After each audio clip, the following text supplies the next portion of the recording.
Hey guys, what's up? I've decided to change things up and try something I haven't done in a while. So, the 1980 or later race car super lap at Sierra was kinda difficult for me to complete. I actually gave up on it after a couple days. However, since the ranking registration period is now another week longer, I decided to give it another try. After a couple hours, I eventually managed a white lap, and found myself much higher than normal in the rankings. I know that my lap wasn't very fast at all. I had to drive several areas very conservatively, and that led me to believe that many others gave up on this event too. If you are just looking to get the gold, it's actually much easier than you think. For this event, I used the Pescarolo C60 Hybrid. Let's take a look at the tune I have. Make sure you have the oil change done, or else your numbers won't match up. Furthermore, I should note that I drive with a standard controller, manual transmission, and no TCS, ASM, ABS, or any other driving aid. Also, my controller steering sensitivity is set to 5. If you drive with different settings, then you might find that you have to tweak your tune a little different from mine to get the best performance for your particular driving style and preferences. With that said, let's get into this thing and see what I've done. The suspension is all in default settings. The brakes, I have increased the rear by 1, so 5 in the front, 6 in the back. Here are the gear ratios I used. I'm not exactly sure if I did anything more than just change the final gear, but those are the numbers that I used. I found that the rear slid out a bit too much in some low speed areas, so I dropped the sensitivity on the LSD. So I got 10, 20, and 10. To get the 700 pp, I put on a low range turbo and dropped the power a little bit. As for the downforce, I left the front at the default setting and dropped the rear setting to 655. Now, I don't believe these settings would get me the fastest lap I could possibly get. I feel like I could have gone a little bit faster, and maybe some tweaking here and there would have helped.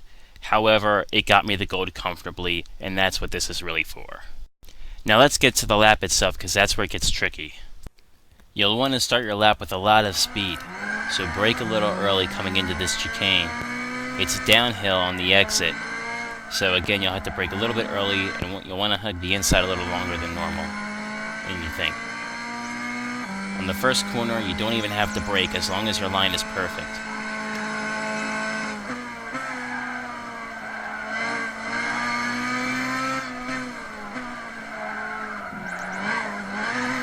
Be careful on this exit here. The car can get a little loose if you're hitting the gas too hard. Here the car will tend to want to understeer a little, so just be a little careful.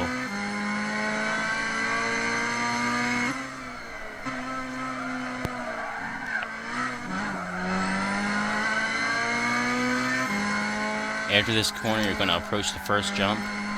This jump can mess you up, so make sure you slow down, downshift a bit, and keep to the inside on that second jump there. As soon as you can get on the gas, put it back and forth there.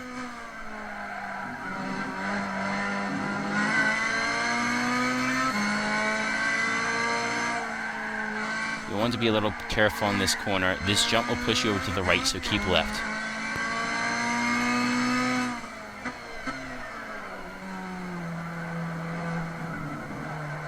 As soon as you can get on the power there, put it back in third.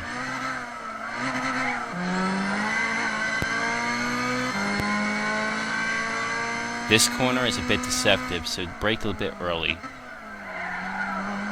I use a bit of left foot braking to keep the rear end stable. This corner, it suggests you to downshift. You don't have to. This next one, you're going to want to slow down more though. Now I just made a freeze frame here to show you something real fast. If you look closely, you can see there's a gutter that spans across the width of the track here.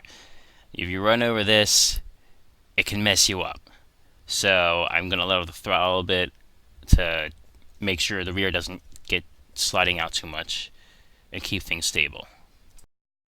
So we're going to see some slow-mo first and then go back to real time. And the next gutter is on a corner, so it's a little bit more complicated. Just again, lift off the throttle a bit and make sure it turns in alright. Here you're going to want to keep the power down and just choose a really good line. And if it doesn't seem like it's turning in hard enough, you can turn the wheel all the way, or tilt the stick all the way on the controller if that's what you're using, and it should work. Here I came in a little bit hot, but I used a bit of drifting to kind of fix myself. That was the latest you could possibly break with the settings I was using. Now over here, you can go over here off to the side, and it still counts as being on the track. So that makes that left-hand corner much easier. This corner can be a bit tricky to take quickly.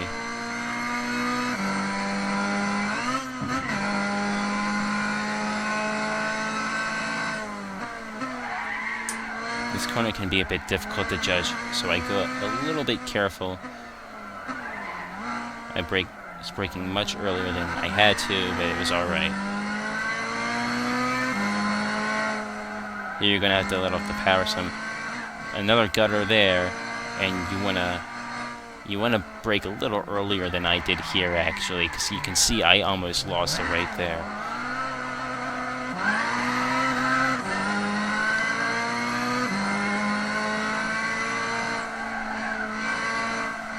Can't quite go full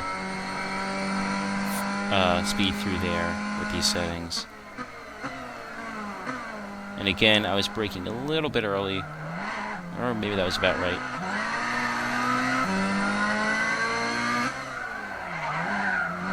Here you can take that corner in third gear. This corner can be a bit tricky. Don't try to brake too late on this. It will mess you up. This next corner can be a bit tricky as well. Hug that inside. Take that, apex really deep.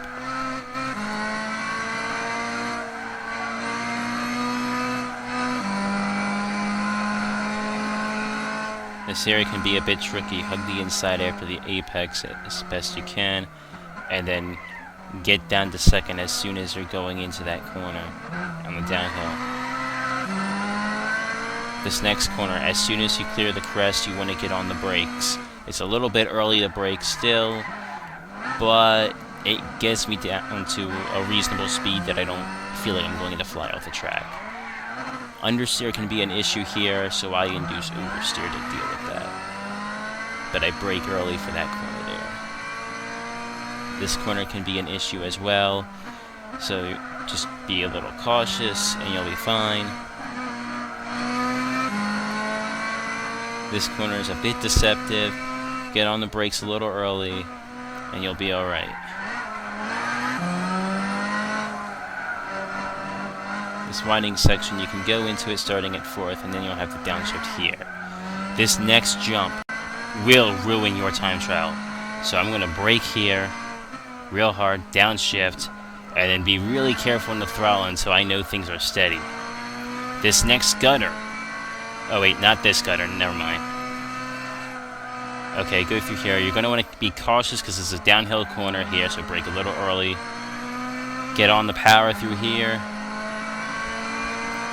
And I don't even bother putting it in sixth through this area, because these are some harder corners. Lightly, medium speed corners. This downhill corner, I wait when the thing blinks, count 1, 2, and then brake. And even then I was still braking a bit early. But now we have another high-speed section. Alright, this next gutter will spin you out if you don't take it right. So I'm going to brake here, get my speed down a bit, and just keep the car steady. I cleared that gutter, no problems. That was great.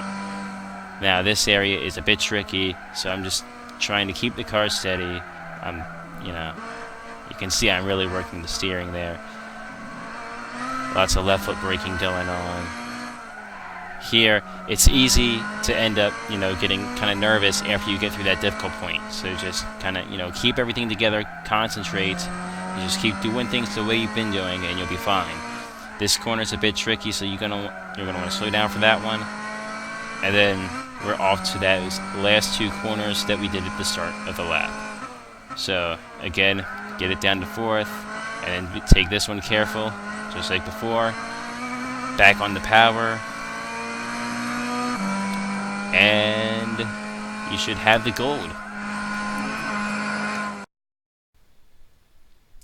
Again, this guide isn't to get like a really super fast lap time. It's actually pretty easy to get the gold. As you can see, just driving and keeping the car on the track is enough. So, if you're thinking about trying for that gold again, go ahead and give it a shot.